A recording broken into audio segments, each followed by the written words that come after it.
13th Amendment states, neither slavery nor involuntary servitude, except as punishment for a crime whereof the party shall have been duly convicted, shall exist within the United States, or any place subject to their jurisdiction. To me, that sounds like slavery has not been abolished. When I hear of the word abolish, to me that means to get rid of, to be done with, to do away with. There should not be any exceptions, however, but, well, maybe. Abolish means completely get rid of. So the 13th Amendment is still allowing legal slavery to happen within the prison systems because they have found this war on drugs, or they created the new law and order. So they found a way to keep slaves, or should I say black people, in slavery by using the 13th Amendment, making people think that the 13th Amendment actually allowed people to be free, especially black people. However, it does not. If they wanted people to be completely free, they would have never put that exception in there. Abolishment means to get rid of. Slavery has not gotten rid of. It's still here, and it still exists to this day. The K.I.R.A Amendment. Read that to you as well. No amendment shall be made to the Constitution unless will authorize or give to Congress. No amendment shall be made to the Constitution which will authorize or give to Congress the power to abolish or interfere within any state with domestic institutions, including that of persons held to labor or service by the laws of said state. Basically, what that means is they wanted to create a law that still allowed slavery to exist.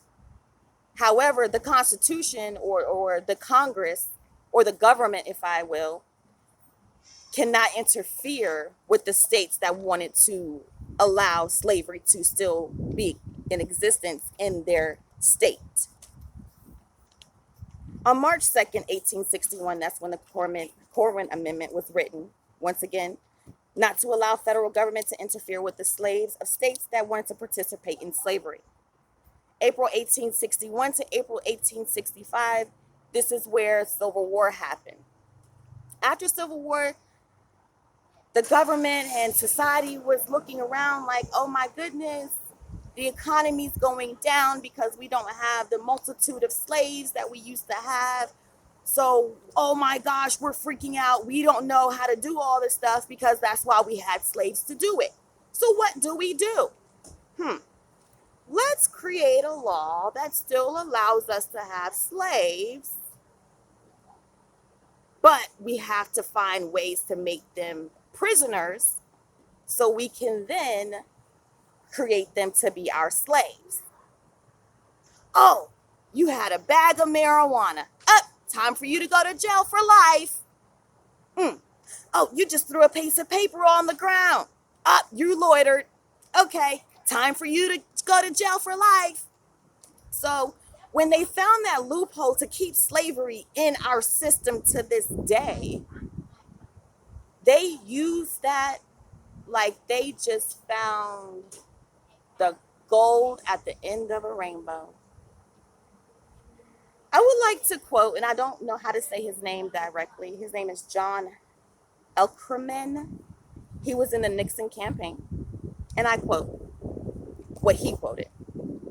The Nixon campaign in 1968 and the Nixon White House after that had two enemies. If we're supposed to be united, united we stand, divided we fall. If we're supposed to be united, how do we have enemies in our own country? You know why? Because blacks were never to be created equal. These laws were not meant for black people.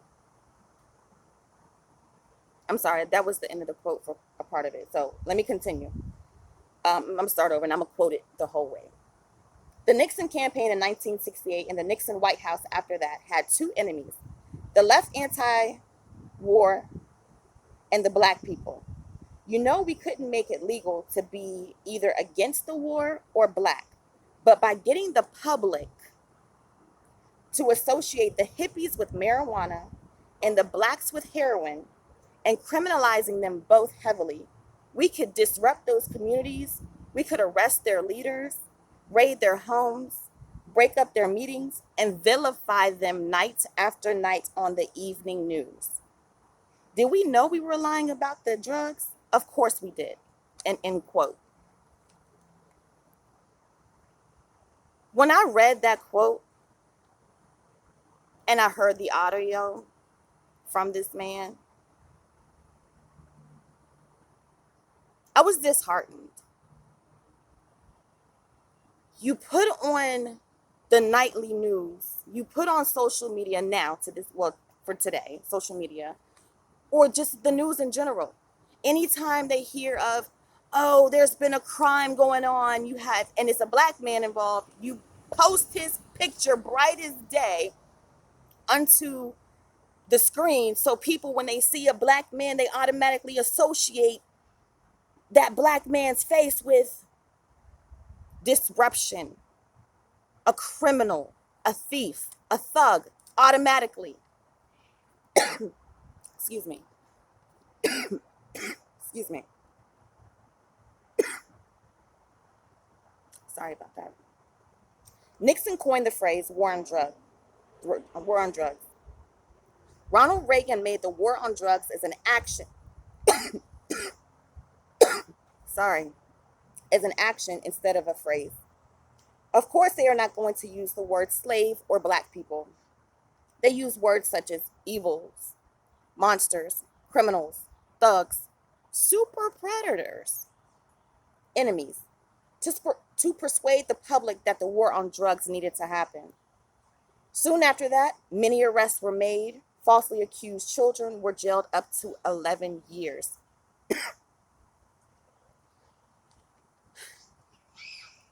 I cannot stress the need enough that these laws, these amendments, these supposed articles, the K.I.R.A Amendment lies dormant to this day.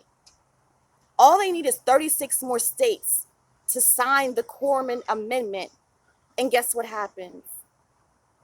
They can allow slavery in the states that they want to happen, and nothing can be done about it. The government can't get involved. Congress can't get involved. I think that is the government. However, Congress can no longer get involved because this law would have passed. I would encourage you today to actually speak to other people about, excuse me, the thoughts. Excuse me, I'm outside. The thoughts that you may have concerning the 13th Amendment. I do know Kanye West tried to implement a revised 13th Amendment. Not sure exactly what happened with that. And I'm sure mine won't go far either, you know. I just need people to be aware. The more we are aware, the more we're knowledgeable, the more we can do something about it, even if it's in our own community now. So I would like to bring to the forefront two people, Corey Beatty and Brock Turner. They were both college students. I am so sorry. I'm not sick. I'm just outside. They were both college students. They both committed a horrific crime. However, one got 25 years in prison and the other got 6 months and 3 months taken off for good behavior. I don't think I need to tell you who got the 25-year prison sentence.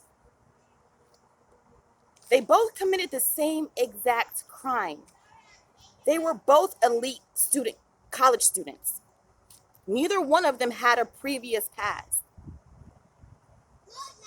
So why did one get 25 years in prison and the other one only got 3 months?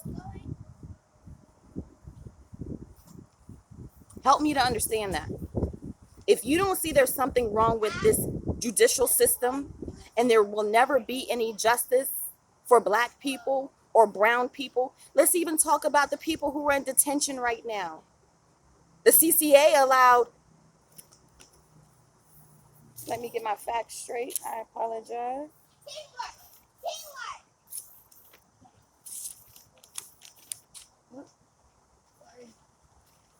Bear with me.